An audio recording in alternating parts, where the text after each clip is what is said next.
Iyi ni Sopox Tech Tips. Uyu munsi tugiye kuganira ku mpinduka WhatsApp igiye gukora.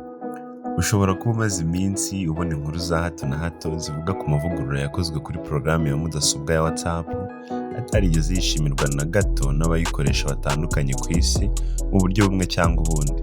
Ibyo ndetse bikaba byaranatumye WhatsApp ifata umwanzuro wo kubisubitsa ayo mavugurura. Muri iyi video tugiye kubavira imuzi iby'ayo mavugurura na byinshi utari uzi ku mikoreshereze y'amakuru yawe ushyira kuri WhatsApp. Ese bikorwa bite? Tubane muri iyi video usobanukirwe byimbitse.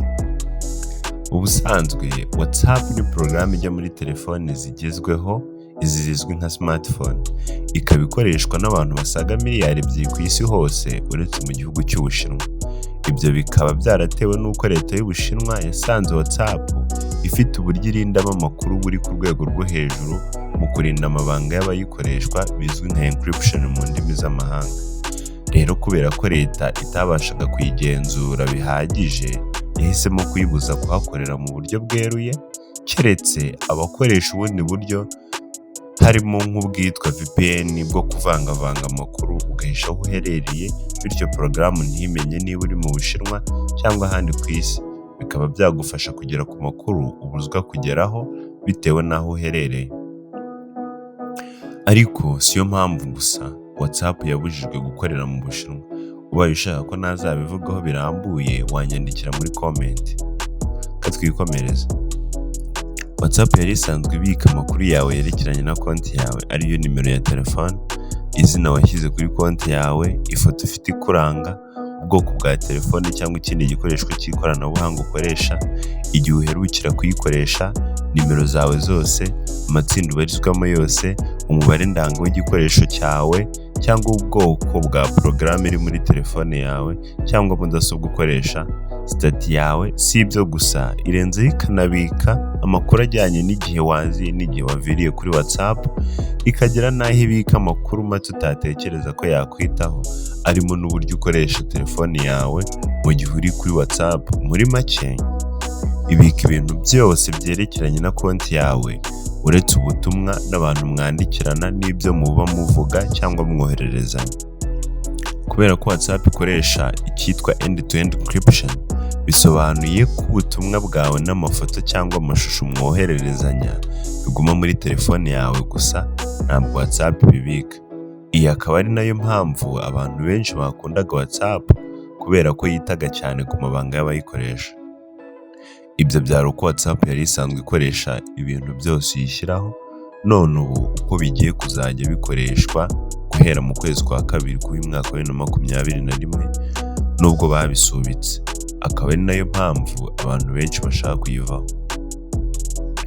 WhatsApp ivuga ko impinduka zigiye kuba zitazagira ingaruka ku bantu bakoresha WhatsApp isanzwe, ahubwo bashaka gufasha abantu bakoresha WhatsApp Business.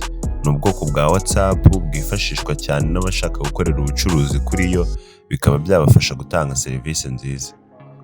Katuvuge nk'impinduka ya mbere, ni ugufasha abakiriya kubona serivisi nziza igihe bari kwandikirana na konti ya business twagarutseho haruguru, bashaka kugura cyangwa se kwaka amakuru kuri serivisi runaka uwo mucuruzi atanga.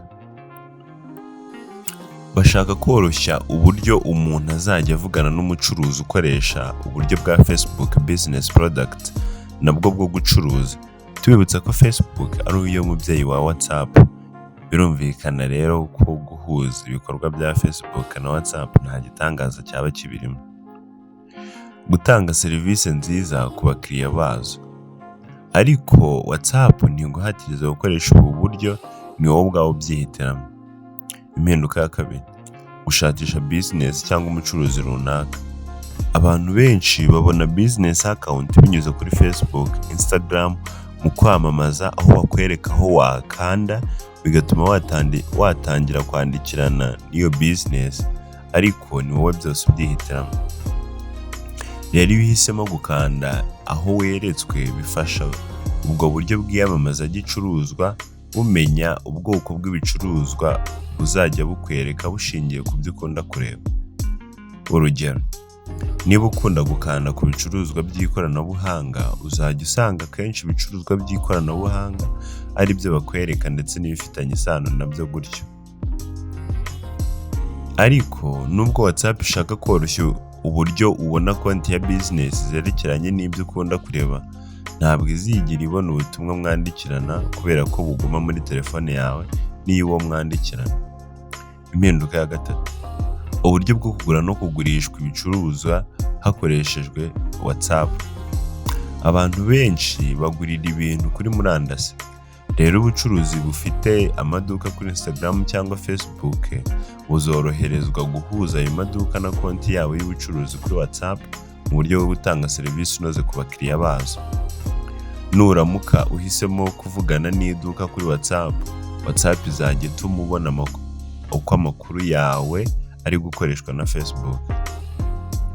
Mu gusoza, navuga ko impinduka WhatsApp igiye kuzana zizafasha cyane abantu bakoresha WhatsApp business.